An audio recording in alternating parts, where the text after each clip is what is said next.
से बांग्लादेश के लिए सेटिंग बहुत उम्दा। একের পর এক বাধা পেরিয়ে ইতিহাসের একেবারে দোরগোড়ায় দাঁড়িয়ে বাংলাদেশ আন্তর্জাতিক ভলিবলের মঞ্চে এমন সাফল্যের অপেক্ষায় ছিল দেশের ক্রীড়াপ্রেমীরা। এবার সেই অপেক্ষার অবসান ঘটিয়ে প্রথমবারের মতো কাভা কাপের ফাইনালে জায়গা করে নিয়েছে লাল সবুজের প্রতিনিধিরা। উজবেকিস্তানকে দাপটের সঙ্গে হারিয়ে নতুন ইতিহাস লিখেছে বাংলাদেশ। পাকিস্তানে অনুষ্ঠিত central Asian volleyball association cup men's volleyball চ্যাম্পিয়নশিপে দুর্দান্ত পারফরমেন্স দেখিয়ে প্রথমবারের মতো ফাইনালে উঠেছে বাংলাদেশ জাতীয় ভলিবল দল। সেমিফাইনালে শক্তিশালী উজবেকিস্তানকে কোনো সুযোগ না দিয়ে টানা ৩ সেটে হারিয়ে শিরোপার মঞ্চে জায়গা করে নিশ্চিত করেছে হরশিদ, নাইব এবং তাদের সতীর্থরা। দেশের ভলিবল ইতিহাসে এটি একটি স্মরণীয় অর্জন হিসেবে বিবেচিত হচ্ছে। মঙ্গলবার পাকিস্তানের ইসলামাবাদে অনুষ্ঠিত সেমিফাইনালে শুরু থেকে আত্মবিশ্বাসী এবং আক্রমণাত্মক ভঙ্গিতে খেলতে নামে বাংলাদেশ। ম্যাচ জুড়ে সার্ভিস, ব্লকিং এবং আক্রমণে প্রতিপক্ষের ওপর স্পষ্ট আধিপত্য বজায় রাখে লাল সবুজের প্রতিনিধিরা। প্রথম সেটে কিছুটা প্রতিদ্বন্দ্বিতা হলেও শেষ পর্যন্ত ২৫-২১ পয়েন্টে সেটটি নিজেদের করে নেয় বাংলাদেশ।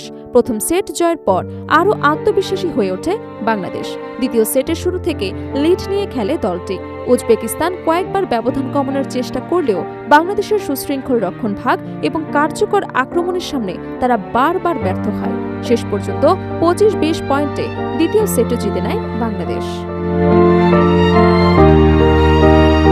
তৃতীয় সেটে বাংলাদেশের আধিপত্য আরও স্পষ্ট হয়ে ওঠে। প্রতিপক্ষকে কোনোভাবেই ম্যাচে ফেরার সুযোগ দেয়নি হরশিদ, নাইমরা। ধারাবাহিক আক্রমণ, নিখুঁত রিসিভ এবং শক্তিশালী ব্লকের মাধ্যমে ম্যাচের নিয়ন্ত্রণ নিজেদের হাতেই রাখে তারা। শেষ সেটে ২৫-১৯ পয়েন্টে জয় নিশ্চিত করে ৩-০ ব্যবধানে ম্যাচ জিতে ইতিহাস গড়ে বাংলাদেশ। এই জয়ের মাধ্যমে প্রথমবারের মতো কাভা কাপের ফাইনালে ওঠার কৃতিত্ব অর্জন করল বাংলাদেশ। দক্ষিণ এবং মধ্য এশিয়ার ভলিবল অঙ্গনে এটি দেশের জন্য একটি গুরুত্বপূর্ণ মাইলফলক। বাংলাদেশের এই সাফল্যের পেছনে খেলোয়াড়দের পাশাপাশি কোচিং স্টাফের অবদানও গুরুত্বপূর্ণ। পুরো টুর্নামেন্ট জুড়ে দলটি শৃঙ্খলাবদ্ধ ভলিবল খেলেছে। সার্ভিস, রক্ষণ, আক্রমণ এবং দ্রুত সমন্বয়ের মাধ্যমে প্রতিটি ম্যাচে প্রতিপক্ষকে চাপে রাখার কৌশল কাজে লেগেছে।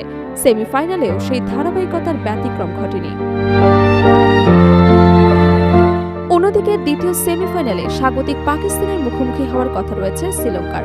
সেই ম্যাচের বিজয়ী দলই বাংলাদেশের প্রতিপক্ষ হবে ফাইনালে। নির্ধারিত সূচি অনুযায়ী বুধবার বাংলাদেশ সময় বিকেল ৪টায় অনুষ্ঠিত হবে শিরোপা নির্ধারণী লড়াই।